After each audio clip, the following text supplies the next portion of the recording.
Magandang araw po sa inyong lahat. Ako nga pala si Binibining Anilon Punto at ngayon makapanayam natin si Elmer Rosigan upang pag-usapan ng ilang mahalagang bagay tungkol sa paksa na hindi nakapag-aral sa kolehiyo. Layunin na panayam sa ito mas mapalalim ang ating kaalaman at maunawaan at pananaw ng isang paunahin tungkol sa nasabing paksa. Ngayon, dadako tayo sa 5 katanungan. Unang katanungan. Ano ang mga dahilan kung bakit hindi ka nag-aaral sa kasalukuyan? Thank you for your question. Kaya ako nag-stop ng pag-aaral. Gusto ko muna magtrabaho upang matustusan yung mga financial problem and gusto ko muna mag-ipon upang makabalik ng pag-aaral sa kolehiyo. Pangalawang katanungan. Mayroon ka bang interes o layunin na gustong maabot sa hinaharap? Para sa interesado ka na mo sakay og barko, kay gusto na makita ang mga kanindot sa karagatan ug sa mga isla.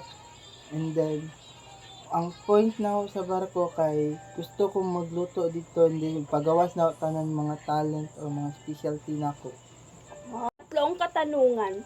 Ano ang naramdaman mo kapag nakikita mo ang mga kaibigan mo ay patuloy na nag-aaral?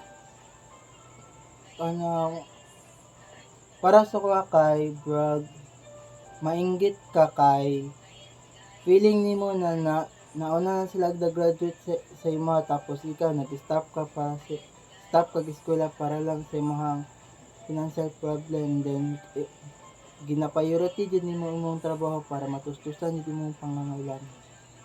Apat na katanungan. Anong tulong o suporta ang sa tingin mo ay kailangan mo para makabalik sa pag-aaral?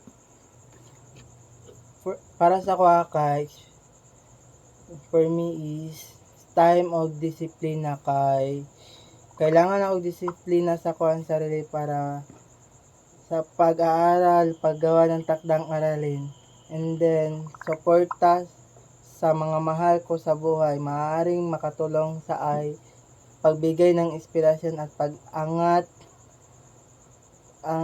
ng mga rules.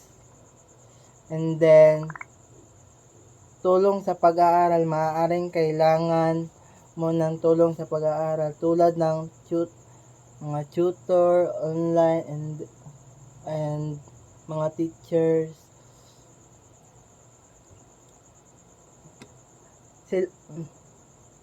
And then,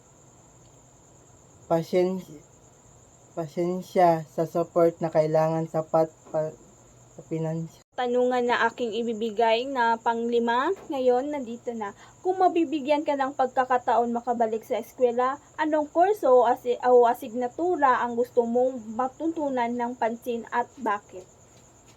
Ang gusto na course na kwaon kay HM, kay especially mao yun na ako ang dream na course na gusto na makuha, kay gusto na ma-experience magluto sa mga dagkong hotel na mga sa gawas, and then mauna ko ang dream na gusto na ko humanon para anytime na pwede ko mo abroad, and then Yan lang inay. At marami pang iba. Thank